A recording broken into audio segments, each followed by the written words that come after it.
నమస్తే. Welcome to crunch TV. నేను మీ రిషిక. ఈరోజు మనతో పాటు ఉన్న గెస్ట్ తెలంగాణ జాగృతి. అంటే జాగృతి అంటేనే ఫస్ట్ గుర్తుకొచ్చే ఒక వ్యక్తి మన కవితక్క.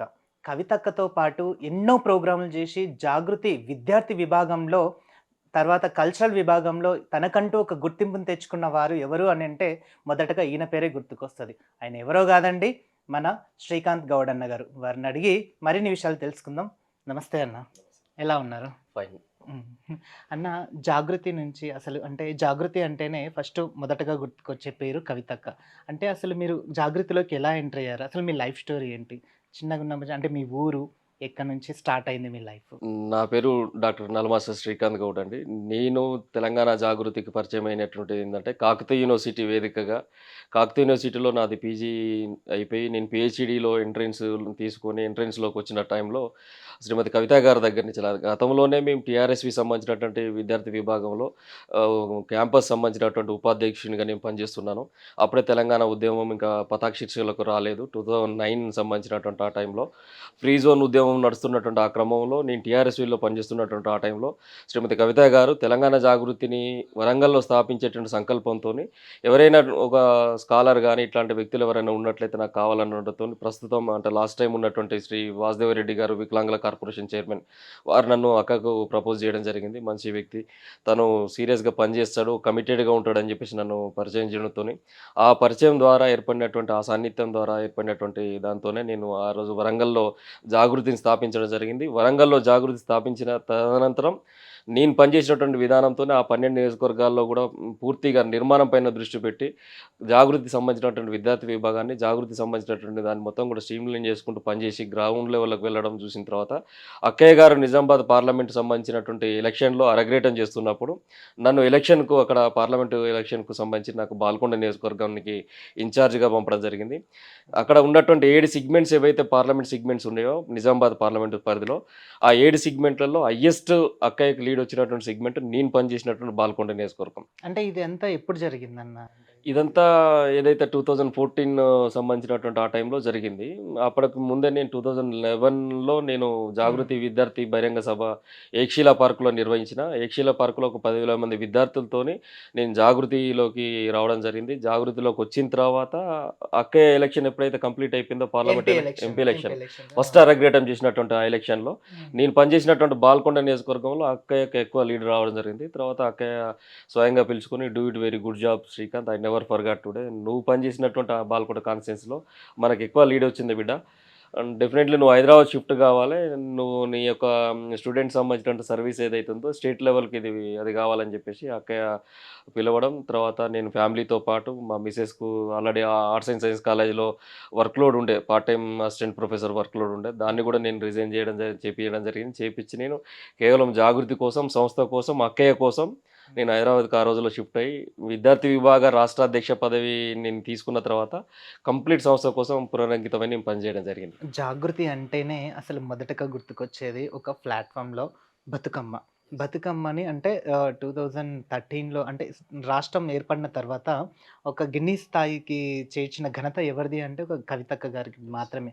అసలు అంత కవితక్కకు ఒకానొక టైంలో దెబ్బ పడడం అనేది మామూలు విషయం కాదు. అసలు ఎందుకు ఉంటారు?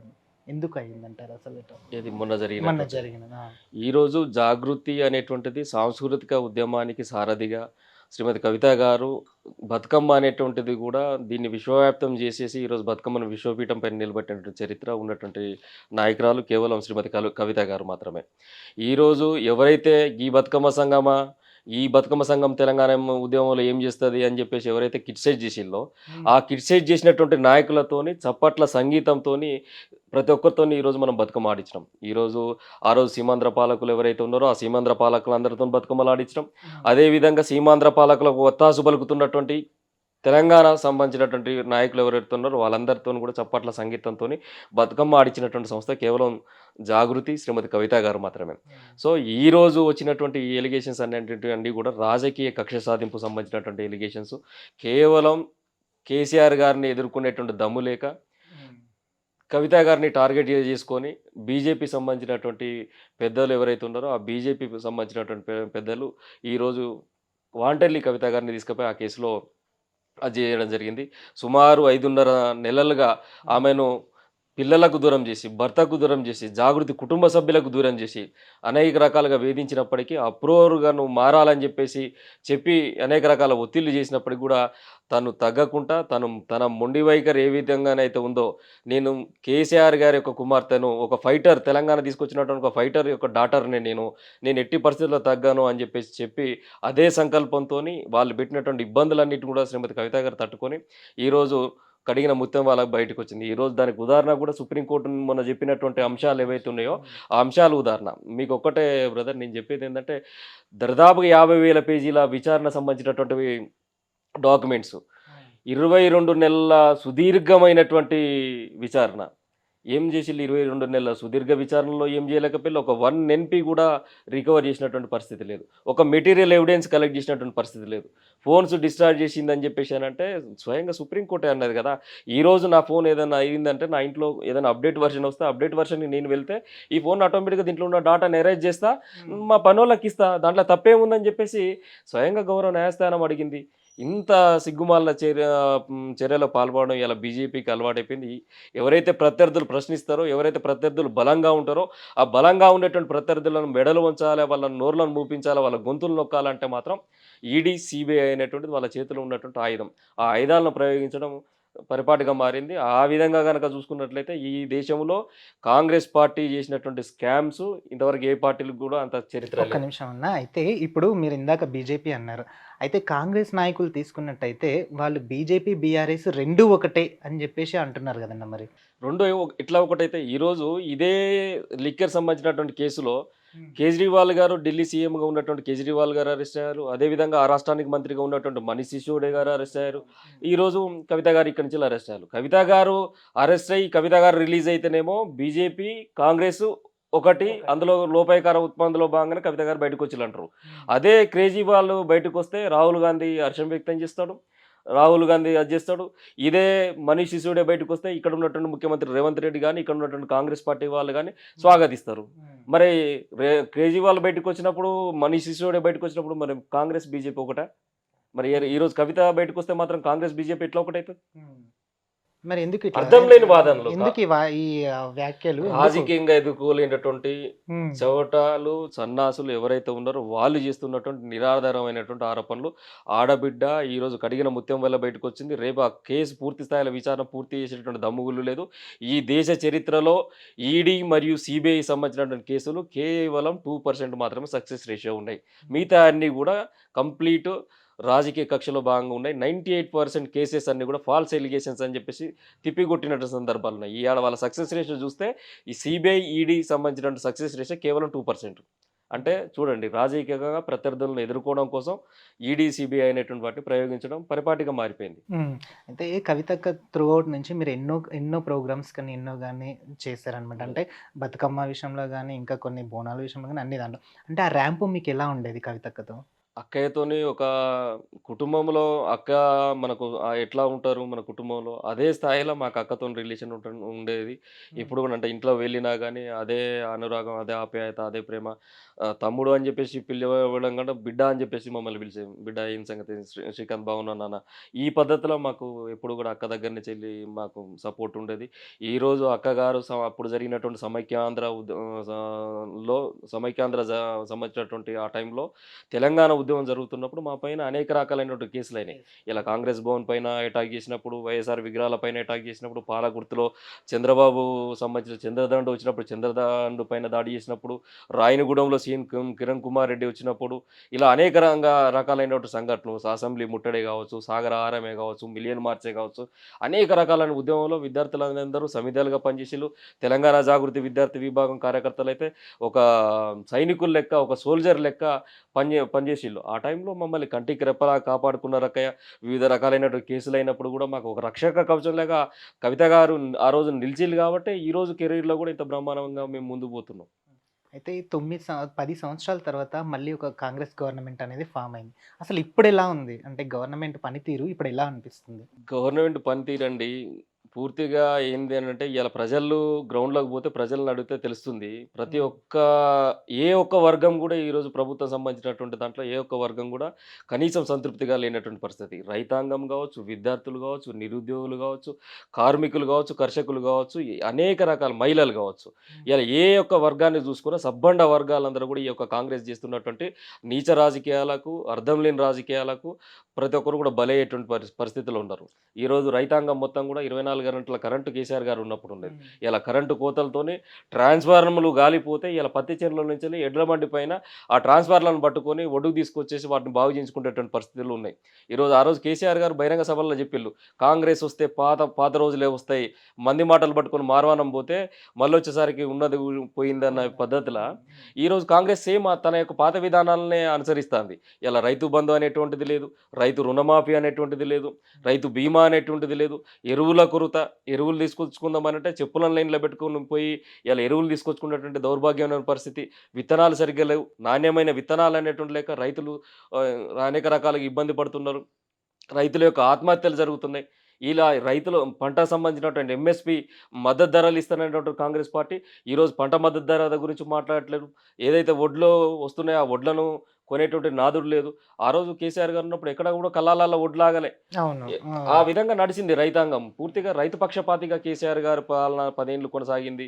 అదేవిధంగా ఒక్క వర్గం గురించి అని చెప్పట్లేను. ఉద్యమకారులకు ఏదైతే విద్యార్థులు ఉన్నారో, విద్యార్థి ఉద్యమకారులు ఉన్నారో జిల్లాకు వాళ్ళని కేసులను క్రైటీరియాగా తీసుకొని వాళ్ళకు 150, 250 గజాల స్థలం ఇస్తా అని చెప్పేసి ఊకదంపుడు ఉపన్యాసాలు చేసిండు కదా రేవంత్ రెడ్డి. మరి ఏది 250 గజాల జాగా? గృహజ్యోతి ఏమైంది? కళ్యాణ్ లక్ష్మి ఏమైంది? తులం బంగారం ఏమైపోయింది? స్కూటీలు ఏమైపోయినాయి? 10థ్ ఇంటర్మీడియేట్ చదివిన పిల్లలకు 1,00,000 ఇస్తా అని చెప్పేసి డిగ్రీ చదివి పీహెచ్‌డీ చేసినటువంటి ఎస్సీ, ఎస్టీ సంబంధించినటువంటి వాళ్ళకు రూ. 5,00,000 ఇస్తాము అని చెప్పి ఇన్ని పలికిన ఒక ప్రగల్భాలు మరి ఈ ప్రగల్భాలన్నీ నిజాం ఎప్పుడైతాయి? ఇయాల హైదరాబాద్ సంబంధించినటువంటి ఒక మహానగరాన్ని గూడా పూర్తిగా ధ్వంసం చేసేటువంటి కుట్రలో భాగం అయిపోయినావు. ఆంధ్ర పెత్తందారులకు గులాంగా ఈరోజు రేవంత్ రెడ్డి మారిపోయిండు. పరిపాలన మొత్తం గాలికి వదిలేసిండు. ఈయాటికి 10 నెలలు గడిచిపోతున్నప్పుడు కూడా ప్రభుత్వం ఒక పాలసీ తీసుకోలేకపోయింది. ఇప్పటికి 75,000 కోట్ల అప్పు తీసుకొచ్చిల్లు. హ్మ్. అంటే ఇది గత ప్రభుత్వమే ఇంకా అప్పులో ఉంది. అప్పుల పాలు చేసిన వ్యక్తి ఎవరు అనంటే తెలంగాణని కేసీఆర్ గారని జెప్పేసి అంటున్నారు గదండీ మరి. కే నేను ఒకటే చెప్తానండి. ఈ హ్మ్. సందర్భంగా చెప్పేదేందంటే, కేసీఆర్ గారు తెలంగాణ రాష్ట్రంలో సబ్బండ వర్గాలు సుభిక్షంగా ఉన్నారు. హ్మ్. సబ్బండ వర్గాలు సుభిక్షంగా ఉన్నారు. ఇలా మహిళలే గావచ్చు, కార్మికులే గావచ్చు, రైతులే గావచ్చు, విద్యార్థులే గావచ్చు. హ్మ్. ఈరోజు 2,60,000 ఉద్యోగాలు ఇచ్చిల్లు. అయినా గాని కొన్ని ఛానెల్స్ చేసినటువంటి ప్రాపగండా, కొందరు పెయిడ్ సంబంధించినటువంటి వాళ్ళు చేసినటువంటి ప్రాపగండా ద్వారా మేము చేసినటువంటి అంశాలు కూడా చెప్పుకోలేనటువంటి పరిస్థితులలో జనాలు దాన్ని నమ్మేటువంటి పరిస్థితికి పోయింది. ఇయాల కేసీఆర్ గారు 4,00,000 కోట్ల సంబంధించినటువంటి అప్పులు అనేటువంటివి ఉన్నాయంటే, దానికి మిక్కిలి సంపదను సృష్టించిల్లు. హ్మ్. ఈరోజు జిల్లాకు పోతే కలెక్టరేట్‌ల సముదాయాలు గాని, లేకపోతే ఇది మన మెడికల్ కళాశాలలు గాని, ఎక్కడికి పోయినా చెరువుల సుందరీకరణ గాని, ఇయన్నీ కేసీఆర్ గారు సృష్టించినట్టు సంపదలు గదా! వైకుంఠ ధామాలు గాని, పల్లె ప్రగతి సంబంధించినటువంటి కేంద్రాలు గాని, రైతు వేదికలు గాని, ఇయన్నీ కేసీఆర్ సృష్టించిన సంపదే గదా! హ్మ్. ఐటీ హబ్బులు, ఇండస్ట్రియల్ సంబంధించిన పాలిసీస్ ఇవన్నీ కేసీఆర్ సృష్టించిన సంపద. మరి ఈ సంపదను చూపెట్టకుండా అది చూపెడుతున్నారు. సంపద పెంపు కోసం రేవంత్ రెడ్డి ఏం చేస్తాండు? ఇప్పటివరకు 10 నెలలు గడిచిపోయినప్పటికి ఒక రెవెన్యూ పాలసీ తీసుకోలే. ధరణిలో తప్పిదాలున్నాయని జెప్పేసి అన్నావు. ధరణిని పక్కకు పెట్టాలన్నావు.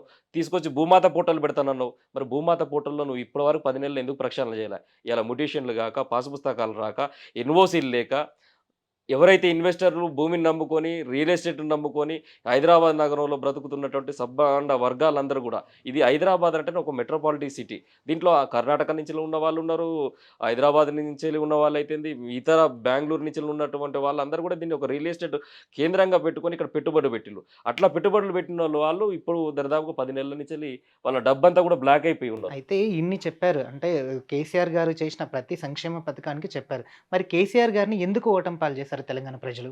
ఒకటేనండి. ఇప్పుడు ఏం హ్మ్. జరుగుతుంది కేసీఆర్ గారిని ఓటమి పాలు చేయడంలో అనంటే కొన్ని దుక్కుల కొంత ఎమ్మెల్యేలకు సంబంధించినటువంటి దానిపైన కొంత వ్యక్తిగతమైనటువంటి హ్మ్. వ్యతిరేకత ఒకటి అదైపోయింది. హ్మ్. ఇప్పుడు తినంగా గ్యారెలు కూడా చేతే ఇది అంటారు కదా! ఆ పద్ధతిలా కేసీఆర్ గారిని 10 ఏళ్ళు చూసిన తర్వాత కాంగ్రెస్ ఏమైనా చేయకపోతదా?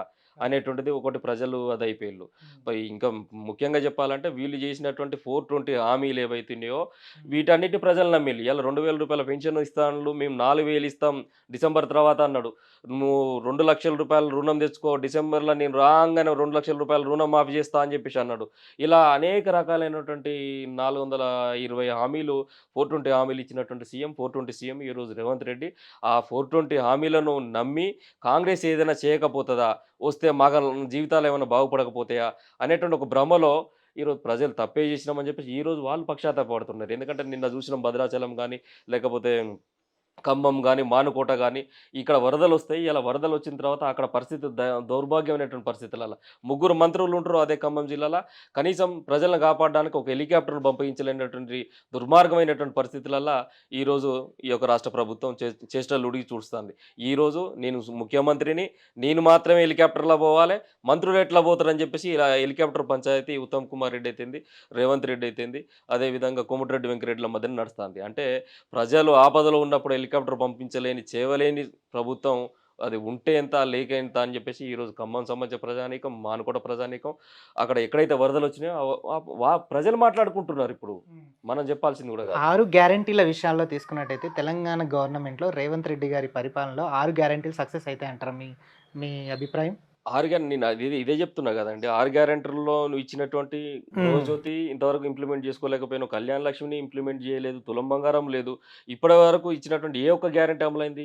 మహిళలకు ఉచిత సంబంధించినటువంటి బస్సు సౌకర్యం అని చెప్పేసి అన్నారు. ఇలా ఆర్టీసీని దివాలా తీసిల్లు. ఆటో కార్మికులను రోడ్లపైన ఏసేసిల్లు. ఆటో కార్మికులు ఎవరైతే ఈఎంఐల ద్వారా ఆ చిన్న తరహా సంబంధించినటువంటి దాన్ని ఆధారంగా చేసుకొని బ్రతుకుతున్న కుటుంబాలన్నీ ఇలా రోడ్ల మీదకొచ్చినాయి. మళ్ళీ జీవన భృతి లేకుండా మళ్ళా పల్లెటూరులోకి పోతున్నటువంటి పరిస్థితి ఉన్నది. ఇలా ఏ వర్గాన్ని వీళ్ళు అది చేసేసిళ్ళు.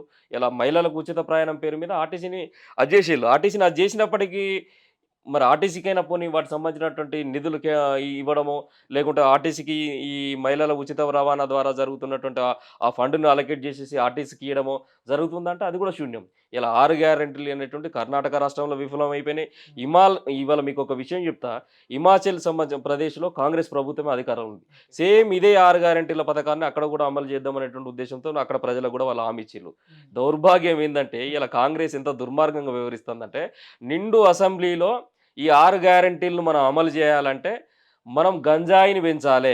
మనం గంజాయిని ఎంత పెంచితే ఒక ఏడాదికి గంజాయి పెంపకం ద్వారా 2,000 కోట్ల రూపాయల వ్యయం మనకు ఆదాయం వస్తది. ఈ 2,000 కోట్ల ఆదాయం ద్వారా మనం ఈ 6 గ్యారంటీలను అమలు చేద్దామని చెప్పేసి గంజాయిని పెంచాలని చెప్పేసి నిండు శాసనసభలో తీర్మానం ప్రవేశపెట్టినటువంటి దుర్మార్గమైనటువంటి గవర్నమెంట్ ఏదైనా ఉంటే ఇలా కాంగ్రెస్ గవర్నమెంట్. ఇలా హిమాచల్‌లో అయింది, రేపు కర్ణాటకలో అయితది, రేపు మన తెలంగాణలో కూడా వచ్చేటువంటి అవకాశం ఉన్నది. అయితే ఇంకో టాపిక్ తీసుకున్నట్టయితే హైదరాబాద్‌లో హైడ్రా నడుస్తుంది. హైడ్రా మీద మీ స్పందన ఏమంటారు? హైడ్రా అనేటువంటిది ఏందంటే స్వీయ ప్రయోజనాల కోసం రేవంత్ రెడ్డి గారు ఏసుకున్నటువంటి ఒక రక్షణ కవచం అది. ప్రత్యర్థులు ఎవరైతే ఉన్నారో ఈ ప్రత్యర్థులను వణికించడం కోసం, ప్రత్యర్థులను భయపెట్టడం కోసం, వసూళ్లకు పాల్పడడం కోసం ఇయాల హైడ్రా ఉన్నది. హైడ్రాక్ అనేటువంటి దానికి ఒక చట్టబద్ధత లేదు. ఎక్కడైతే డిజాస్టర్ సంబంధించినటువంటి వరదలో, ఆపదలో సహాయ సంబంధించిన బృందాలు ఇట్లాంటి పనితీరుతో ఉండబడేటువంటి దాన్ని హైడ్రాగా పిలుచుకుండేది. అట్లాంటి పనితీరుతో ఈరోజు ఓ మిలిటరీ చర్యకు ఉపక్రమిస్తే ఏ విధంగా ఉపక్రమిస్తారో, ఒక సర్జికల్ స్ట్రైక్ చేస్తే ఏ విధంగా అయితే మిలిటరీ ఫోర్స్‌తోని ఎట్లయితే ఉపయోగిస్తారో ఆ పద్ధతిలో ఈరోజు హైడ్రా అనేటివి నడుస్తుంది. దీంట్లో హైడ్రాలో 2 రకాలు. ఒకటి ఎవడైతే కబ్జాదారు ఉన్నాడో ఆ కబ్జాదారుడికి సంబంధించినటువంటి బిల్డింగ్‌ను కూలగొడితే అక్కడ నష్టపోయేది కేవలం కబ్జాదారుడు నష్టపోతారు. దాంతోని అందరూ కూడా హర్షిస్తారు. ఏదైతే ఆ కబ్జాదారు కాకుండా జీహెచ్ఎంసీ పర్మిషన్‌లతోని బిల్డింగ్‌ను సంబంధించినటువంటి అథారిటీస్ వచ్చి పర్మిషన్‌లొచ్చి ఎవరైతే కన్‌స్ట్రక్షన్ చేసుకున్నారో ఆ కన్‌స్ట్రక్షన్‌లో ఎవరైతే బిల్డర్ కన్‌స్ట్రక్షన్ చేసిన తర్వాత దాన్ని కొనుగోలు చేసినటువంటి వాళ్ళు వినియోగదారులైతారు. ఇలా ఆ వినియోగదారులు ఎవరైతే ఉన్నారో వాళ్ళు చిన్న చిన్న ఉన్నటువంటి బంగారాన్ని కుదవబెట్టుకొని, ఈఎంఐలు కట్టుకొని, కొంత డౌన్ పేమెంట్ కట్టి వాటిని తీసుకున్నారు. ఎందుకు? బికాస్ ఆఫ్ రీజన్ ఏందంటే దాని పర్మిషన్స్ ఉన్నాయి కదా అని చెప్పేసి. ఈరోజు ఆ బిల్డింగ్స్ కూడా కూలగొడితే నష్టపోయేది ఇక్కడ కన్జ్యూమర్. మరి ప్రభుత్వం దీనిపైన ఒక విధానపరమైనటువంటి నిర్ణయం ప్రకటించిందా? అట్లా నష్టపోయినటువంటి వినియోగదారులకు మీరేమైనా ప్రభుత్వం తరపున ఏమైనా నష్టపరిహారం చెల్లిస్తారా? కన్జ్యూమర్ కోర్ట్‌లో దేనికి సమాధానం ఎవరు చెప్తారు? హైడ్రాకు విస్తృత అధికారాలు కల్పించడం అని చెప్పేసి నిన్న మంత్రివర్గంలో చెప్పుకున్నారు కదా! మరి తిరుపతి రెడ్డికి సంబంధించినటువంటి కట్టడాన్ని ఎందుకు కూలగొట్టలే? నోటీసులొచ్చినాయి గదండీ! ఆల్రెడీ నోటీసులు పంపించారు గదా! పెద్దలకు నోటీసులొస్తున్నాయి. పేదలకు సంబంధించిన గూళ్ళు కూలిపోతున్నాయి. కట్టు బట్టలతోని చిన్న పిల్లలను పెట్టుకొని చంకలో చంటి బిడ్డలను ఎత్తుకొని అక్కడ ఇన్ని రోజులు సంసారం చేసినటువంటి ఆ ఇల్లు కూలిపోతుంటే వాళ్ళు వలవల ఏడుస్తూ వర్షంలో దడుచుకుంటూ ఒక చీరనో ఒక బస్తానో అడ్డు పెట్టుకొని దాని కింద ఉండి ఎంత దుర్మార్గమైన ప్రజాపాలన అంటున్నారు కదా, ఇది ప్రజాపాలన కాదు, ప్రజాపాలన అంటున్నారు కదా. ప్రజాపాలన కాదు, ఇది ప్రజలకు అన్ని ప్రజలను విధాలుగా భక్షించే పాలన ఇది. ప్రజలకు అన్ని విధాలుగా సపోర్ట్ చేసే పార్టీ ఏది అంటే కాంగ్రెస్ పార్టీ అని ఇలా అంటున్నారు. ప్రజలను నువ్వు రక్షించేటువంటి ప్రజాపాలన అయితే 265 కట్టడాలు, పేదల కట్టడాలను నేలమట్టం చేసినాము నువ్వు. ఒక చిన్న పిట్టగూడిని మనకు తెలియకుండానే అది కింద పడితేనో అయ్యో అని చెప్పేసి అనుకుంటాం. అట్లాంటి పేదలు బ్రతికేటటువంటి గూడులను ఎట్లా కొల్లగొడతావు రేవంత్ రెడ్డి? ఈరోజు నేను ఒకటే ప్రశ్నిస్తున్నాను ఈ రాష్ట్ర ప్రభుత్వాన్ని. ఇందిరమ్మ ఇచ్చినటువంటి పట్టా భూములు ఈరోజు ఎన్టీ రామారావు పోయిండు, వైఎస్ రాజశేఖర రెడ్డి పోయిండు, చంద్రబాబు నాయుడు పోయిండు, రోషయ్య పోయిండు, కిరణ్ కుమార్ రెడ్డి పోయిండు, కేసీఆర్ గారు పోయిండు. ఇంతమంది ముఖ్యమంత్రులు ముట్టుకోలేదు. ఇంతమంది ముఖ్యమంత్రులు లాస్ట్‌కు కేసీఆర్ గారు సిమెంట్ రోడ్లు ఏపిచ్చిండు, ఇంటింటికి నల్లాలు ఇచ్చిండు, స్ట్రీట్ లైట్స్ వచ్చినాయి. అదేవిధంగా మొత్తం కూడా ప్రతి ఇంటింటికి కూడా సీసీ రోడ్లు వచ్చే విధంగా మొత్తం వాటికి సంబంధించిన సకల సౌకర్యాలు చేసిండు. ఇవాళ ఏ ముఖ్యమంత్రి ముట్టుకుంది పేదలకు సంబంధించినటువంటి ఆ భూములను, ఆ ఇండ్లను ఎట్లా కూలగొట్టినావు రేవంత్ రెడ్డి? ఇలా ప్రజలు ఎంత ఇబ్బందులలో ఉన్నారు. గూడు చెదిరిపోయినటువంటి కుటుంబం ఎట్లుంటుంది? ఇలా కమ్యూనిస్టు పార్టీలు కూడా పూర్తిగా దీనికి బాధ్యత వహించాలి. ఒకరు పోయి కాంగ్రెస్ సంఖలో చేరిళ్ళు, మిగతా వాళ్ళు ఎట్లాంటి రెస్పాన్స్ లేకుండా సిద్ధాంతాలన్నీ కూడా గాలికి వదిలేసి ఇలా కమ్యూనిస్ట్ పార్టీలు ఉన్నాయి. ఈరోజు కంప్లీట్ ఎవరైతే పేదరికంతో మగ్గి, ఎవరైతే ఈ ఇండ్ల స్థలాలను కూలిపోయి గూడు చెదిరిపోయినటువంటి బిడ్డలకు అండగా ఉన్నటువంటి పార్టీలు ఏమైనా ఉండే ఒకప్పుడు ఎర్రజెండా పార్టీలు అని చెప్పేసి ఇలా సిద్ధాంతాన్ని మొత్తం కూడా మర్చిపోయి ఆ పార్టీలన్నీ కూడా ఇలా ఈ యొక్క కాంగ్రెస్ పార్టీకి ఒత్తాసు పలుకుతూ ప్రజా పోరాటాలను పక్కకు పెట్టిళ్ళు. ఇలా త్రిపురాల్ అనేటువంటిది నడుస్తుంది. త్రిపురాలకు సంబంధించినటువంటి దాంట్లో కూడా పూర్తిగా భూమి సంబంధించినటువంటిది దక్షిణ హైదరాబాద్ను కేంద్రంగా చేసుకొని మళ్ళా ఒక అనైల్మెంట్ అనేటువంటి అది చేస్తున్నారు. దాన్ని ఆల్రెడీ గత ప్రభుత్వం చేసిన దానిలో మళ్ళీ మార్పులు ఎందుకు చేయాల్సి వస్తుంది? ఈరోజు రైతులు అనేటువంటి వాళ్ళు నిద్రపోవట్లేవు. డ్రోన్లతోని సర్వే నిర్వహించేస్తున్నారు, అర్ధరాత్రి మార్కులు పెడుతున్నారు. ఎవరి భూమి ఎక్కడ పోద్దు అనేటువంటిది కూడా తెలియనటువంటి భయంలో ఇలా మొత్తం రైతాంగం అందరూ కూడా ఉన్నారు. మరి వీళ్ళకి ఎవరు సమాధానం చెప్పాలి? ఏ భూ రక్కసులు వచ్చి అది చేస్తున్నారు? ఇవన్నీ రేవంత్ రెడ్డి గారికి తెలియదు అంటారా? 100% తెలిసే జరుగుతున్నాయి అంటున్నా కదా. ఈరోజు మెగా కృష్ణారెడ్డి లాంటి వ్యక్తులకు కాంట్రాక్ట్ ఇస్తే కేసీఆర్ మొత్తం ఆంధ్ర వాళ్ళకు దాసోహం అయిపోయింది. అవును, ఈ అంశం కూడా తీసుకున్నట్టయితే పొద్దున్నే లేస్తే అంటే ఒక కొన్ని సందర్భాల్లో నేను కూడా విన్నాను, ఆంధ్ర వాళ్ళకు మాత్రమే అన్ని విధాలుగా అన్ని పదవులు కానీ అది కానీ ఇచ్చారని చెప్పేసి రేవంత్ రెడ్డి గారు వ్యాఖ్యలు చేశారు. మరి ఖచ్చితంగా ఇచ్చారా అంటారా? ఒకటేనండి, రేవంత్ రెడ్డి మాట్లాడేటువంటి అన్ని కూడా పచ్చి బూటకం, అబద్ధాలు. ఆ నోరు తెరిస్తే వచ్చేటువంటి ప్రతి కూడా అబద్ధం. ఆయన అబద్ధాన్ని కూడా అంత బలంగా ప్రజలకు తీసుకుపోయే విధంగా చెప్పేటువంటి స్వభావం కలిగి ఉన్నటువంటి వ్యక్తి ముందు రేవంత్ రెడ్డి. ఓ ఫ్యూడలిస్ట్ భావాలు ఉన్నటువంటి వ్యక్తి. గతంలో కొన్ని ఇంటర్వ్యూలలో కూడా చూసిన, మా కుటుంబం సంబంధించిన నేపథ్యం చూస్తే హత్యలు, చంపడాలు, బాంబులు ఇవన్నీ మాకు కొత్త కాదు. కొన్ని సినిమాలు కూడా మమ్మల్ని చూసి తీసినటువంటి సందర్భాలు ఉన్నాయి. అట్లాంటి కుటుంబ నేపథ్యం నుంచి వచ్చిన వ్యక్తిని నేను అని చెప్పేసి ఒక ఇంటర్వ్యూలో రేవంత్ రెడ్డి గారు స్వయంగా చెప్పారు. సేమ్ అదే పాలన ఇలా తెలంగాణ నడుస్తుంది. నేనేమంటున్నా, రేవంత్ రెడ్డి గారు ఆంధ్రలోకి అది చేసిండు, కేసీఆర్ గారు మొత్తం అది చేసిండు, ఇది చేసిండు అని చెప్పేసి అంటున్నాడు. నేను ఇవాళ అడుగుతున్న రేవంత్ రెడ్డి గారు, బుద్ధభవన్ డైరెక్టర్గా ఉన్నటువంటి వ్యక్తి ఎవరు? బుద్ధభవన్ సంబంధించినటువంటి మేనేజింగ్ డైరెక్టర్గా ఉన్నటువంటి వ్యక్తి ఎవరు? ఇలా ఆంజనేయ రెడ్డి గారు ఎవరు? సూటిగా ప్రశ్నిస్తానని చెప్పు. అనంతపురానికి చెందినటువంటి వావిళ్ళ అనిత గారు ఇవాళ ఆమె రెడ్కో సంబంధించినటువంటి మేనేజింగ్ డైరెక్టర్గా ఉన్నది. అదేవిధంగా జర్నలిస్టుల నుంచి తెలంగాణ ప్రాంతంలో జర్నలిస్టులు లేరా? తెలంగాణ ప్రాంతంలో వందలాది మంది జర్నలిస్టులు తెలంగాణ వాదం కోసం, తెలంగాణ ఉద్యమం కోసం అనేక రకాలుగా కష్టపడ్డటువంటి వాళ్ళు ఉన్నారు. ఇలా మిలిటరీ చర్యకు ఉపక్రమించి విద్యార్థులపైన లాఠీ చార్జీలు జరుగుతుంటే కూడా వాళ్ళ ప్రాణాలను అడ్డేసుకొని ఈరోజు ఆ జర్నలిస్టులు పోరాడారు. మరి అట్లాంటి జర్నలిస్టులకు నువ్వు జర్నలిస్టు సంబంధించినటువంటి పదవులు ఇవ్వచ్చు కదా. ఇలా ఆంధ్ర ప్రాంతానికి చెందినటువంటి శ్రీరామ్ అనేటువంటి ఒక జర్నలిస్ట్ని తీసుకొచ్చేసి తెలంగాణ మీడియా సంబంధించినటువంటి దాంట్లో, కమ్యూనికేషన్ సంబంధించిన దాంట్లో తీసుకొచ్చి పదవులు ఇవ్వడం జరిగింది. సూర్యదేవర ప్రసన్న కుమార్ ఎవరు? శాసన మండలి సలహాదారుగా ఇలా ఆంధ్ర ప్రాంతానికి చెందినటువంటి సూర్యదేవ ప్రసన్న కుమార్ని తీసుకొచ్చిండ్రు. అదే ఏపీకి చెందినటువంటి రఘునాథ్ రెడ్డి గారిని మున్సిపల్ అండ్ అర్బన్ అడ్మినిస్ట్రేషన్లోకి తీసుకొచ్చిండ్రు. నిమ్మగడ్డ రమేష్ గారిని నీటిపారుదల మరియు జలవనరులకు సంబంధించినటువంటి సలహాదారుగా తీసుకొచ్చి పెట్టిళ్ళు. ఇలా భీమవరంకి చెందినటువంటి శ్రీనివాసరాజు గారిని తీసుకొచ్చి ప్రభుత్వ సలహాదారుగా తీసుకున్నారు. ఇలా ఆంధ్ర పెత్తందారులకు ఎవరు కొమ్ము కాస్తాళ్ళు? ఆంధ్ర పెత్తందారులకు ఎవరు నీడనిస్తాళ్ళు? ఈరోజు ఆంధ్ర పెత్తందారుల మోచేతి నీళ్ళు ఎవరు తాగుతున్నారు? నేను ఇలా ఇంకొకటి సూటిగా ప్రశ్నిస్తాను. తెలంగాణ ప్రాంతంలో ఉండబడేటువంటి విజయ డైరీ ఈ ప్రాంతంలో ఉండబడేటువంటి పాడి పరిశ్రమను నమ్ముకున్నటువంటి రైతాంగాన్ని సుభిక్షం చేయడం కోసం శ్రీ గౌరవ కేసీఆర్ గారు వాళ్ళకు రాయితీలు ఇచ్చేసి వాళ్ళకు సబ్సిడీలో ఏదైతే బర్రెలను గానీ వీటన్నిటిని కూడా సబ్సిడీలో ఇచ్చేసి వాళ్ళ వాటిని అభివృద్ధి చేసే విధంగా చేసేసి విజయ డైరీని ఈరోజు లాభాల బాటలో నడిపించినటువంటి వ్యక్తి ప్రభుత్వ రంగ సంస్థ కాబట్టి ఆ విధంగా నడిపించినటువంటి వ్యక్తి ఇలా కేసీఆర్ గారు. ఇలా విజయ డైరీ అనేటువంటి నష్టాల్లో ఎందుకు వచ్చింది? కాంగ్రెస్ ప్రభుత్వం వచ్చినటువంటి 10 నెలల నష్టాలకు ఎందుకు వచ్చింది విజయ డైరీ? ఇలా విజయ డైరీ నష్టపోతది. సుమారు 200, 250 కోట్లతోని నీ గురువు గారి యొక్క కంపెనీ అయినటువంటి హెరిటేజ్ వచ్చేసి తెలంగాణలో పాతక వేస్తా పాతకపోవడానికి రేపో మాపో రంగం సిద్ధం చేసినావు. ఇలా హెరిటేజ్ కంపెనీ వస్తే విజయ డైరీ పండుకోవాలి. తెలంగాణ ప్రాంత అస్తిత్వాన్ని దెబ్బతీస్తున్నది ఎవరు? దెబ్బతీస్తున్నా. ఇవాళ తెలంగాణ ప్రాంతం అస్తిత్వాన్ని దెబ్బతీసేది నువ్వే. ఆ, ఇక్కడ ఉన్నటువంటి సెటిలర్లకు భయభ్రాంతులు చేసింది నువ్వే. ఇన్ని సంవత్సరాల సెటిలర్ల పైన ఎట్లాంటి ఒక కేసు కానీ ఒక ఎఫ్ఐఆర్ కానీ ఏమైనా జరిగిందా? ఇదే కేసీఆర్ గారు తెలంగాణ ఉద్యమం జరిగిన తర్వాత తెలంగాణ ఆవిర్భావం జరిగిన తర్వాత ఇక్కడ ఉన్నటువంటి ఎట్లాంటి సెటిలర్స్ అయినా ఇతర ప్రాంతాల నుంచి వలస వచ్చి బ్రతుకుతున్నటువంటి బ్రతుకు జీవులు ఎవరైనా సరే మీ కాలుకు ముల్లిరితే నేను పంటితో తీస్తా అని చెప్పి అంత మనోధైర్యాన్ని ఇచ్చిర్రు. ఈ 10 ఏళ్లలో తండ్రి లాంటి సంరక్షణ ఇచ్చినటువంటి వ్యక్తి ఎవరన్నా ఉన్నారంటే కేవలం శ్రీ కేసీఆర్ గారు మాత్రమే. ఈ 10 ఏళ్లలో జరిగినటువంటి అశాంతి ఈరోజు కాంగ్రెస్ ప్రభుత్వంలో ఎందుకు జరుగుతుంది? ఈరోజు అరికపూడి గాంధీ వచ్చేసి కౌశిక్ రెడ్డి ఇంటిపైన దాడి చేస్తానికి వచ్చినప్పుడు పోలీసు భద్రత ఉండదు. ఉమ్, అదే బీఆర్ఎస్ పార్టీ సంబంధించినటువంటి ఎమ్మెల్యేలు మేము పోయి ప్రొటెస్ట్ చేస్తాము, లేదంటే కండవ పైన తీసుకొస్తాం మర్యాదపూర్వకంగా అని చెప్పేసి మాత్రం అడుగడుగున అరెస్టులు, ఇంటింటికి నిర్బంధాలు, కార్యకర్తలను అరెస్ట్ చేయడము ఈ విధంగా జరుగుతుంది. మళ్ళీ దాన్ని ఏదో గొప్ప అయినట్టుగా మళ్ళీ ఒక సభలోకి వెళ్ళి మా కార్యకర్తలే ఈ చింతపండు చేసిండని చెప్తారు. ఇంత దుర్మార్గం ఆయన భాష కానీ ఆయన సంబంధించిన వ్యక్తిత్వం కానీ ఆయన హావాభావాలు కానీ అందరూ కూడా అసలు ఈయన మా తెలంగాణ సీఎం సీని ఊరికేనన్నా చేసినాం అనేటువంటి పరిస్థితిలో ఇలా ప్రజలు ఆ భావనలో ఉన్నారు.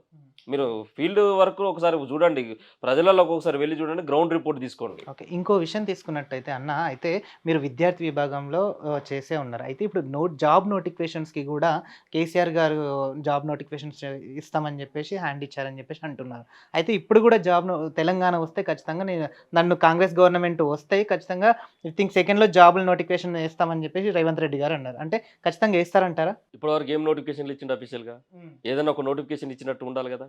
కేసీఆర్ గారు ఇచ్చినటువంటి గురుకుల నోటిఫికేషన్ భర్తీ చేసి రిజల్ట్స్ ఇచ్చేసి ఆ సంబంధించిన నియామక పత్రాలు ఇచ్చేసి ఎల్బీ స్టేడియంలో సభ పెట్టేసి నేనే ఇచ్చిన ఈ నోటిఫికేషను కాంగ్రెస్ రాగానే మేము నియామక పత్రాలు ఇస్తున్నాము, ఇది మా కాంగ్రెస్ గవర్నమెంట్ చర్య అని చెప్పేసి చెప్పుకున్నాడు. ఈరోజు డిఎస్సి పోస్టులు ఎన్ని పెంచిండు? కేసీఆర్ గారు ఇచ్చినటువంటి పోస్టులకు కొన్ని మాత్రం కలిపి వేసుకొని 9,000 పోస్టులకు సంబంధించింది ఏదో ఇస్తే వాటిని కూడా ఈరోజు అనేక రకాలుగా నిరుద్యోగులు ప్రొటెస్ట్ చేసినప్పటికి కూడా చదివేటువంటి గ్యాప్ లేనటువంటి సందర్భంలో ప్రిపరేషన్కు సరైన టైం లేదు కాబట్టి అదే టైంలో గ్రూప్ సంబంధించినటువంటి సిలబస్ ఇవన్నీ కూడా భారం పడుతుందని చెప్పేసి అశోక్ నగర్ వేదికగా ఉస్మానియా వేదికగా రాష్ట్ర వ్యాప్తంగా డీసీ అభ్యర్థులందరూ రోడ్డు ఎక్కినప్పటికి కూడా డీఎస్సీ నిర్వహణ బలవంతంగా చేసేళ్ళు. ఈరోజు ఆ పోస్టులు వేసింది ఎవరు? కేసీఆర్ గారు కదా. మెగా డిఎస్సీ అన్నావు, మరి మెగా డిఎస్సీ ఎందుకు చేస్తలేడు? మెగా డిఎస్సీ చేయాలి కదా. సుమారు కేసీఆర్ గారి హయాంలో ప్రైవేట్ అయితే ప్రభుత్వ రంగం నుంచి అయితే 2,60,000 ఉద్యోగాలను కల్పించినటువంటి చరిత్ర కేవలం కేసీఆర్ గారికి మాత్రమే ఉన్నది. మీరు దేశవ్యాప్తంగా ఉన్నటువంటి ఆర్టీఐ ఉంది. ఈరోజు రైట్ టు ఇన్ఫర్మేషన్ యాక్ట్ సమాచార శాఖ ద్వారా ఆ హక్కు చట్టం ద్వారా మీరు అనేక రాష్ట్రాలలో ఏ రాష్ట్రంలో అత్యధిక ఉద్యోగ సంబంధించినటువంటి నోటిఫికేషన్లు విడుదలైనవి, ఎక్కడ భర్తీ చేసిల్లు అనేటువంటిది కనుక మీరు ఒకసారి ఆర్టీఐ ద్వారా సమాచారం తీసుకోండి. ఖచ్చితంగా తెలంగాణ దాంట్లో అగ్రగామి ఉంది. కానీ ఈ అంశాన్ని మేము ఎలక్షన్ ముందు చెప్పుకోలేకపోవడం కూడా మాలో ఉన్నటువంటి లోపమే. దాన్ని ప్రధాన అస్త్రంగా చేసుకొని నిరుద్యోగులను రెచ్చగొట్టి ఇలా వీళ్ళు లబ్ధి పొందింది. కేవలం 1.57% ఓట్లతోని చావు దప్పి కన్నులొట్టబోయినట్టుగా గెలిచినటువంటి రేవంత్ రెడ్డి నువ్వు దీంతో విరగి బిగితే మాత్రం ప్రజాక్షేత్రంలో తగిన గుణపాఠం ఖచ్చితంగా ప్రజలు చెప్తారు. అయితే ఇంకో విషయం తీసుకున్నట్టయితే ఇప్పుడు తెలంగాణ గవర్నమెంట్లో అన్ని సంక్షేమ పథకాలు కానీ ఏది కానీ ఒక ప్లాట్ఫామ్లోకి వెళ్తున్నాయి. ఇంకా రైతు రుణమాఫీ కూడా ఇందాక అన్నారు. రైతులు ఆత్మహత్య చేసుకున్న హవాం ఏంది అంటే అది కేసీఆర్ గారిది అని చెప్పేసి అంటున్నారు. ఈ గవర్నమెంట్లో రైతులు వచ్చినాక సంతోషంతో వచ్చి చెప్తున్నారు అని చెప్పేసి అంటే ఇది నిజమే అంటారా అసలు? ఏది సంతోషం ఉంది రైతులకు? రైతు 2 లక్షల రుణమాఫీ జరిగింది అది అని చెప్పేసి ఇక్కడ అంటున్నారు జరిగిందండి. కదండి. సొంత ఊరు కొండారెడ్డి పెళ్లికి పోతే జర్నలిస్టుల పైన దాడి ఎందుకు చేసినావు? నిజంగా జరిగితే ఉమ్, సొంత ఊరు నీ కొండారెడ్డి పెళ్లిలోకి వెళ్ళి రైతులను ఇంటింటికి పోయి ఇంటర్వ్యూ చేస్తున్నటువంటి ఆడబిడ్డలైనటువంటి జర్నలిస్టులు 2 ఆడబిడ్డల పైన నువ్వు ఎందుకు దాడి చేపిస్తావు? నీ తమ్ముడు రేవంత్ ఏదైతే తిరుపతి రెడ్డి ఉన్నటువంటి గృహం దగ్గరికి పోతే ఆ మహిళా జర్నలిస్ట్ పైన కూడా దాడి చేపించినావు కదా. ఈ జర్నలిస్టుల పైన దాడులు చేసేది ఎవరు? ఇలా రైతులు ఎక్కడ సంక్షేమంతో ఉన్నారు? విత్తనాలు తీసుకున్న దగ్గర సంతోషంగా ఉన్నారా? ఎరువులు తెచ్చుకున్న దగ్గర సంతోషంగా ఉన్నారా? ఎక్కడ రుణమాఫీ జరిగింది? 100% రుణమాఫీ చేసినప్పుడు గదా! నువ్వు రైతులు సంతోషంగా ఉండేది. రైతు బీమా ఇచ్చినప్పుడు గదా! సంతోషంగా ఉండేది. ఈ 10 నెలల్లో ఎంతమందికి నువ్వు రైతు బంధు ఏసినావు? రైతు బంధుకు సంబంధించిన పైసలెన్ని? ఒక శ్వేతపత్రం రిలీజ్ చేయమని చెప్పేసి బాజాప్తా బీఆర్ఎస్ పార్టీ తరపున డిమాండ్ చేస్తాను. మరి శ్వేతపత్రం ఎందుకు రిలీజ్ చేస్తలేడు రేవంత్ రెడ్డి? ఎక్కడ రైతాంగము సంతోషంగా ఉంది? నిన్ననే గదా! పూర్తిగా ప్రజాభవన్ అని చెప్పేసి నువ్వు ప్రకటించుకున్నటువంటి ప్రజాభవన్ కూడా రైతాంగం అంతా కూడా వస్తే, ఆ రైతాంగం ఎప్పుడైనా రావచ్చు. మీది ఇది అని చెప్పేసి ప్రగల్భాలు పలికిన అంతకుముందుకు మరి ఆ రైతులు నిన్ను ప్రశ్నిస్తానికి వచ్చినటువంటి 60-70 సంవత్సరాల అటువంటి వయసు కలిగినటువంటి రైతులను కూడా డీసీఎం ఎక్కించి వాళ్ళను అక్రమంగా అరెస్ట్ చేసినావు కదా, అక్రమ నిర్బంధాలు పెట్టినావు కదా, మరి దీనికి సాక్ష్యం ఏంటిది? మీడియాలో చూసినాం మనం ఇవన్నీ కూడా. రైతులు సంతోషంగా ఉంటే ఇలా ప్రజాభవన్ దగ్గరికి ఎందుకు వచ్చిళ్ళు? ఒకటే ఉదాహరణ. అన్న తెలంగాణ గవర్నమెంట్‌లో తీసుకున్నట్టయితే వైద్య సేవలు ఎలా ఉన్నాయి? అంటే వైద్య రంగానికి సంబంధించింది అన్ని విధాలుగా మంచిగానే ఉన్నాయంటారా? అంటే ఈ గవర్నమెంట్ వచ్చిన తర్వాత రాజీవ్ ఆరోగ్యశ్రీ విషయంలో గానీ, ఇంకోటి అన్ని విషయాల్లో గూడా ముందుండి నడిపిస్తదని జెప్పేసి అంటున్నారు గదన్న గవర్నమెంట్. ఈరోజు ఆరోగ్యశ్రీ సంబంధించినటువంటి దాన్ని వాస్తవంగా ఆరోగ్యశ్రీ సేవలను పూర్తిగా కేసీఆర్ గారు ఉన్నప్పుడు కరోనా వైరస్ వచ్చేసి మొత్తం ప్రపంచం కల్లోలం అవుతున్నప్పుడు కూడా తెలంగాణ బిడ్డలు ఎప్పుడు కేసీఆర్ వస్తారా, కేసీఆర్ గారు ఎప్పుడు టీవీ ముందు కనపడతారా, ఏం చెప్తారా అనేటువంటి దానికోసం ఎదురు చూసేది. అట్లా ఆక్సిజన్ సిలిండర్స్ కానీ ఇతరత్ర అన్నిటినీ సదుపాయాలను పెట్టేసి కేసీఆర్ గారు ప్రజా ఆరోగ్యాన్ని ఎప్పటికప్పుడు పర్యవేక్షిస్తూ కాపాడుకున్నారు. ఇలా మాతా శిశు మరణాల గురించి కానీ వాళ్ళకి ఇంటెన్సివ్ కేర్ యూనిట్లను తీసుకొచ్చి పిల్లలకు ప్రతి జిల్లాకు ఒక ఇంటెన్సివ్ యూనిట్లను తీసుకొచ్చి పెట్టినటువంటి చరిత్ర కేసీఆర్ గారికి ఉన్నది. నిన్నగాక మొన్న చూసినాం, ఇదే మహాత్మా గాంధీ హాస్పిటల్ ఎంజిఎం కేంద్ర గాంధీ హాస్పిటల్ కేంద్రంగా ఈరోజు నిన్న బయటకు వచ్చినటువంటి దుర్మార్గమైనటువంటి విషయము, హృదయ విదాకరమైనటువంటి విషయము, 48 మంది నవజాత శిశువులు మరణాలు, 14 మంది తల్లుల యొక్క మరణాలు. ఇక వైద్య సేవలు ఏ విధంగా ఉన్నాయో ఇక్కడ మీకు అర్థమైపోతూనే ఉంటుంది. పూర్తిగా కాంగ్రెస్ ప్రభుత్వం వైఫల్యం ఇది. సిగ్గుతో తలదించుకోవాలి. ఈ రాష్ట్రానికి ఎవరైతే ఈ మాతా శిశు సంక్షేమ శాఖను నిర్వహిస్తున్నటువంటి సీతక్క, నువ్వు ప్రగల్భాలు పలుకుతూ ములుగు నియోజకవర్గంలో తిరుగుతూ ఈ సోషల్ మీడియాలో సంబంధించిన వీడియో విజువల్స్ పెట్టుకొని, చెప్పులను ఎత్తులో పెట్టుకొని, పక్కకు పట్టుకొని, సంచులు పట్టుకొని తిరిగినంత మాత్రాన్ని కాదు. ఈ మాతా శిశు సంక్షేమ శాఖ గతంలో చేసినటువంటి గతంలో పనిచేసినటువంటి కొండా సూర్యక్క దగ్గర నుంచి ఈరోజు సీతక్క దగ్గర ఈ పోర్ట్ఫోలియో ఉంది. మరి మాతా శిశు సంక్షేమ శాఖ మంత్రిగా ఉన్నటువంటి నువ్వు వీళ్ళ యొక్క మరణాల పైన ఎందుకు స్పందించట్లేవు? 48 మంది చంటి బిడ్డలు చనిపోతే ఎందుకు స్పందించరు? ఇది ఒక హృదయ విదాకరమైనటువంటి సంఘటన తెలంగాణ ప్రాంతంలో జరిగింది. మరి ఈ విధంగా వైద్యం అనేటువంటిది మన తెలంగాణలో ఉన్నది. అంటే ఈ విషయం మినిస్టర్ దామోదర్ రాజనరసింహ సార్‌కి తెలియదంటారా? అంటే అక్కడికెళ్ళి స్వయంగా ముఖ్యమంత్రికి తెలుసు. దీనిపైన నిజ నిర్ధారణ కమిటీని కూడా ఇవాళ బీఆర్ఎస్ పార్టీ ఏర్పాటు చేయడం జరిగింది. దీనిపైన పూర్తిగా కూడా నిజ నిర్ధారణ కమిటీ ఇచ్చేటువంటి రిపోర్ట్ పైన బీఆర్ఎస్ పార్టీ మాట్లాడుతుంది. ప్రజలకు అర్థమైపోయింది ఇలా పుట్టిన బిడ్డను, రేపటి భవిష్యత్తు ఉన్నటువంటి బిడ్డను కాపాడుకోలేనటువంటి దయనీయమైనటువంటి పరిస్థితిలో ఇలా కాంగ్రెస్ పార్టీ ఉన్నది. ఆ విధమైనటువంటి వైద్య సదుపాయాలు ఈ రోజు ఉన్నాయి. ముఖ్యంగా మీ అందరూ కూడా తెలుసు, వైద్యం ఒకటే కాదు, ఇలా లా అండ్ ఆర్డర్ పరిస్థితి కూడా అదే విధంగా ఉంది. శాంతి భద్రతల పర్యవేక్షణ అట్నే ఉన్నది.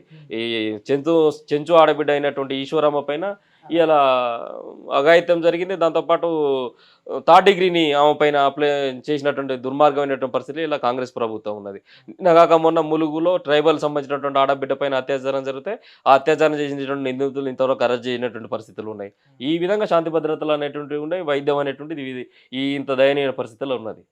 అయితే ఇంకో అంశం తీసుకున్నట్టయితే అన్న, కాంగ్రెస్ గవర్నమెంట్ వచ్చిన తర్వాత కాంట్రాక్ట్‌లో ఉన్న వాళ్ళని రెగ్యులర్‌గా చేస్తామని చెప్పేసి ఒక అనౌన్స్‌మెంట్ ఇవ్వడం అనేది ఎలక్షన్ బిఫోర్ జరిగింది. అది ఖచ్చితంగా అయితదంటారా?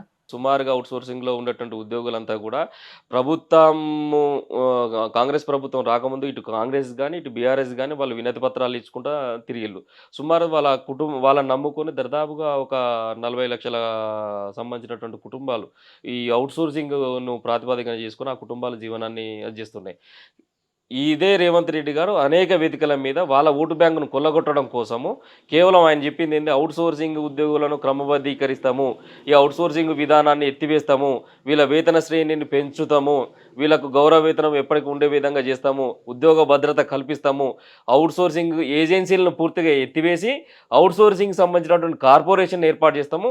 ఈ కార్పొరేషన్ ద్వారానే ప్రభుత్వ ఖజానా ద్వారానే ఈ అవుట్‌సోర్సింగ్ ఉద్యోగుల సంబంధించినటువంటి జీతభత్యాలన్నీ కూడా ఉంటాయని చెప్పినటువంటి రేవంత్ రెడ్డి గారు ఇప్పుడు 10 నెలల నుంచి అదే అవుట్‌సోర్సింగ్ సంబంధించినటువంటి ఉద్యోగులు గాంధీ భవన్‌కు, అదేవిధంగా ప్రగతి భవన్‌కు, అదేవిధంగా సెక్రటరియట్‌కు తిరుగుతున్నా గానీ అపాయింట్‌మెంట్ కూడా ఇయ్యనటువంటి పరిస్థితిలో ఇయాల రేవంత్ రెడ్డి ప్రభుత్వం ఉన్నది. ఇలా వాళ్ళని కూడా మోసం చేసినటువంటి పరిస్థితి. అయితే ఇంకోటి ఈ ప్రతి సంవత్సరము కేసీఆర్ గారు ఉన్నప్పుడు ఒక జాగృతి అనేది ప్రత్యేక నిధులుగా ఇచ్చి ఒక ప్లాట్‌ఫార్మ్ అనేది తీసుకొచ్చింది. అంటే ఎవ్రీ ఇయర్ వచ్చిన తర్వాత జాగృతి వచ్చిందంటే బతుకమ్మ షెడ్యూల్ గాని, ఏది గాని మంచిగా కవితక్క తీసుకొచ్చి పెట్టి ఈ ఇయర్ ఎలా ఉండబోతుంది? జాగృతి ఏమన్నా డౌన్ అయ్యే సూచన ఉందా? లేకపోతే మళ్ళీ ఆహ్, పునఃప్రారంభం అవుతుందా? జాగృతి అనేటువంటిది జాగృతి మా సింబలే వెలుగు, దీపం. చీకట్లను కమ్మివేసి ఉన్నటువంటి చీకట్లకు వెలుగును ప్రసాదించేటువంటి వెలుగు దివ్వ తెలంగాణ జాగృతి. అట్లాంటి వెలుగును ప్రసాదించేటువంటిదే జాగృతి తప్పితే ఎప్పుడు చీకట్లో మేము ఉండేటువంటి పరిస్థితి లేదు. సరే ఈరోజు మా అధినేత్రికి ఒక ఇబ్బంది వచ్చినటువంటి సందర్భంలో కొంత స్లీప్ మోడ్‌లోకి పోయినాము. కానీ అంతకంటే అగ్రెసివ్ రోల్‌ను అంతకంటే అగ్రెసివ్‌గా మేము పనిచేయడానికి తెలంగాణలో యావత్తు తెలంగాణ వ్యాప్తంగా విద్యార్థి సైనికులైతేంది, యువజన సైనికులైతేంది అక్కకు ఒక బలం వాళ్ళే. ఈరోజు ఎవరికన్నా ఏందన్నా బలం ఉందంటే డబ్బు పెడతానో, లేకపోతే ఇతరత్రా ఆశలు చూపుతానో, లేకుంటే లోపాయకరంగా వానికి కాంట్రాక్ట్‌లు ఇస్తానో, కమిషన్‌లు ఇస్తానో వచ్చేటువంటి వాళ్ళు, పనిచేసే వాళ్ళున్నారు. కానీ కవితక్కకు ఉన్నటువంటి ఏకైక బలం కార్యకర్తలు, విద్యార్థులు, యువకులు. అక్క అంటే ప్రాణం ఇచ్చేటువంటి యువకులు, విద్యార్థులు ఉన్నారు. అట్లాంటి వ్యక్తులందరూ కూడా మేము అక్క కోసం సమిధలమై పనిచేయడానికి సిద్ధంగా ఉన్నాం. ఇంకొక మాట, ప్రభుత్వం తరపున నిధులిస్తే జాగృతి అది చేసిందా అని చెప్పేసి అంటున్నారు. జాగృతి ఎప్పుడు కూడా ప్రభుత్వ నిధులు వాడుకోలేదు. ఇన్ని సంవత్సరాలుగా బతుకమ్మ నిర్వహణలో కేవలం శ్రీమతి కవిత గారి యొక్క డబ్బు తెలంగాణ జాగృతి ద్వారానే ఖర్చు పెట్టినాం. జాగృతి ఇంట్లో నుంచెల్లి ఖర్చు పెట్టినటువంటి డబ్బు తప్పితే ఏ ఒక్క అనా పైసా కూడా ప్రభుత్వం తరపున వచ్చినటువంటి నిధులను తెలంగాణ జాగృతి వాడుకోలేదు. రేపు నిర్వహించబోయేటువంటి బతుకమ్మలు మా యొక్క అధినేత్రి శ్రీమతి కవిత గారు ఏదైతే నిర్ణయిస్తారో, ఆ నిర్ణయించిన దాని దిశగా మేము ఖచ్చితంగా ప్రయాణం చేస్తాం. అదే పద్ధతిలో మరొకసారి వారసత్వం ఏదైతే కల్చర్ సంబంధించినటువంటి దాన్ని, సాంస్కృతిక ఉద్యమాన్ని తీసుకుపోతానికి పునరంకితమై పనిచేస్తాం. అయితే ఇంకో విషయం తీసుకున్నట్టయితే ఢిల్లీ లిక్కర్ స్కామ్ కేసులో కవితక్క పాత్ర ఖచ్చితంగా ఉంది అంటారా? ఉందంటే నిరూపించాలి గదా! ఉంది అని నేను ఎవరైతే వాదిస్తున్నారో దానికి సంబంధించిన తగిన సాక్ష్యాధారాలు నిరూపించాలి గదా!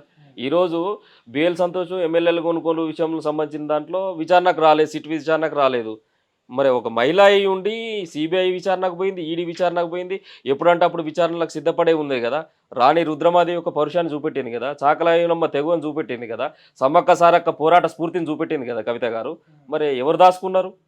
దాసుకోలే గదా! బాజాప్తా పోయింది. పోయి పోరాడింది. ఇలా జైల్లోకి పోయినోళ్ళందరూ దొంగలు గాదు. ఇలా గాంధీ జైలుకి పోయొచ్చిండు, నెహ్రూ జైలుకి పోయొచ్చిండు, స్వాతంత్ర సమరయోధులందరూ జైలుకి పోయొచ్చినటువంటి వాళ్ళే. ఇయాల శ్రీమతి కవిత గారు పోయొచ్చినంత మాత్రాన మనం నేరం చేసినట్టు కాదు గదా! ఆ నేర నిరూపణ జరగాలి గదా! నిజ నిర్ధారణ జరిగినప్పుడు అది తెలుస్తది. పోయొచ్చినంత మాత్రాన పోవాలంటే ఈరోజు ఓటుకు నోటు కేసులో దొంగగా సంచులు మోస్తూ రెడ్ హ్యాండెడ్‌గా దొరికినటువంటి దొంగ ఈరోజు రాష్ట్రాన్ని పరిపాలించంగా ఎట్లాంటి నిజ నిర్ధారణ లేకుంటున్నటువంటి ఈ రాష్ట్రంలో ఒక ఆడబిడ్డ పైన వేసినటువంటి అభాండంగానే చూస్తాము, ఆరోపణగానే చూస్తాము.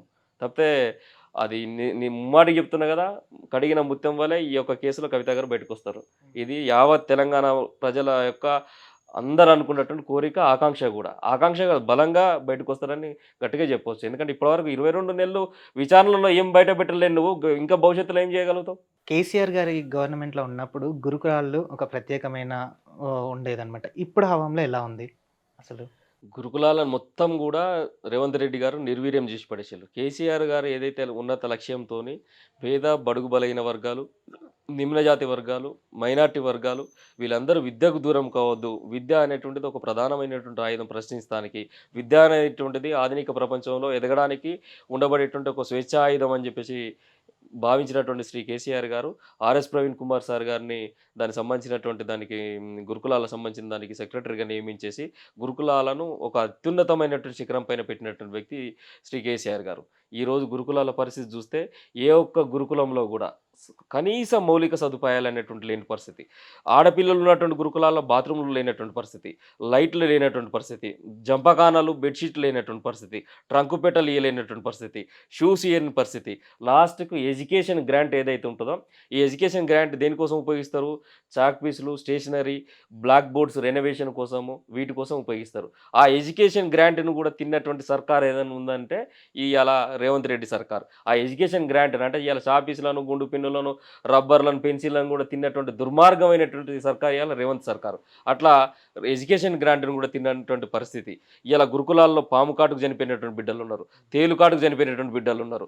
కనీసం పౌష్టికాహారం అనేటువంటిది ఇయ్యకుండా అక్రమార్కులతోని కుమ్మక్కైపోయి ఆహారం అనేటువంటిది ఒక మెనూ ప్రకారం ఇయ్యకుండా, గుడ్డు పెట్టకుండా, చికెన్ పెట్టకుండా, ఆకుకూరలు పెట్టకుండా పిల్లలను అనేక రకాలుగా ఇబ్బంది పెడితే ఉండలేము మొర్రో అని చెప్పేసి తల్లిదండ్రులకు బయటికొచ్చేసి ఫోన్‌లు చేసేసి హాస్టల్ నుంచి బయటికి పారిపోతున్నటువంటి పరిస్థితి. ఇలా ఆడపిల్లలైతే నిర్దాక్షిణ్యంగా బయటకొచ్చేసి మేము ఉండలేము, మేము చదవలేము అని చెప్పేసి ఈ గురుకులాలన్నీ కూడా ఖాళీ అయ్యేటువంటి పరిస్థితి. గబ్బిలాలు పడుతున్నాయండి గురుకులాలల్ల. అంత అద్మానమైన స్థితిలో ఇయాల గురుకులాల నిర్వహణ చేస్తున్నటువంటి ప్రభుత్వం ఈరోజు రేవంత్ రెడ్డి సర్కార్. మీకు ఒక్కటే ఉదాహరణ చెప్తా. గురుకులాలను ఎంత అమోఘంగా దిద్దిండు కేసీఆర్ గారు అనంటే, ఈ ప్రాంతం నుంచి ఈ తెలంగాణ ప్రాంతం నుంచి దళిత బిడ్డలైనటువంటి పూర్ణ, ఆనంద్ ఒక ఉదాహరణ. పూర్ణ, ఆనంద్ ఈరోజు ఎవరెస్ట్ శిఖరాన్ని అధిరోహించి ఈ గురుకులాల్లో చదివినటువంటి బిడ్డలు.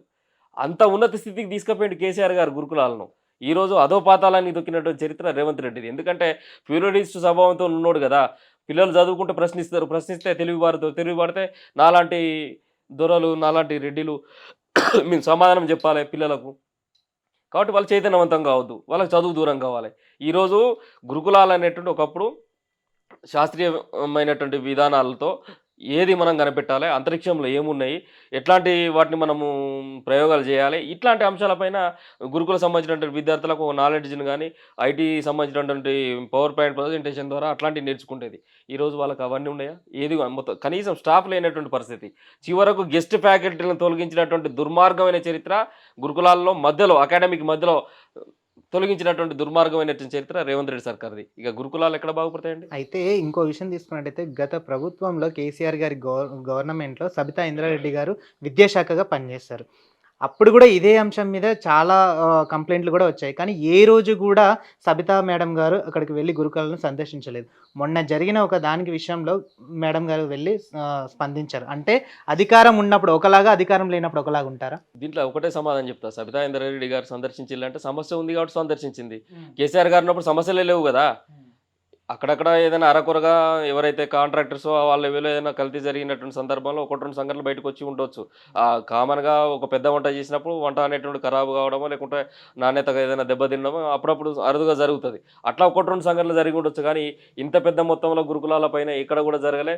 ఫుడ్ సంబంధించినటువంటి దాంట్లో కల్తీ, రేషన్‌లో కల్తీ, ఆయిల్‌లో కల్తీ, ప్రతి దాంట్లో కల్తీ సంబంధించినటువంటి ఆహార పదార్థాలు, కూరగాయలు వాడడము, కాంట్రాక్టర్ సరిగ్గా ఉండకపోవడము, ఇయన్నీ జరుగుతున్నాయి. చివరకు మెనూ ప్రకారం వాళ్ళకి ఫుడ్ ఇయ్యకపోవడం, పౌష్టికాహారం ఇచ్చినప్పుడే కదా, మాంసాహార ఉత్పత్తులు వాళ్ళకి ఇచ్చినప్పుడే కదా పిల్లలు ఆరోగ్యంగా ఉండేది.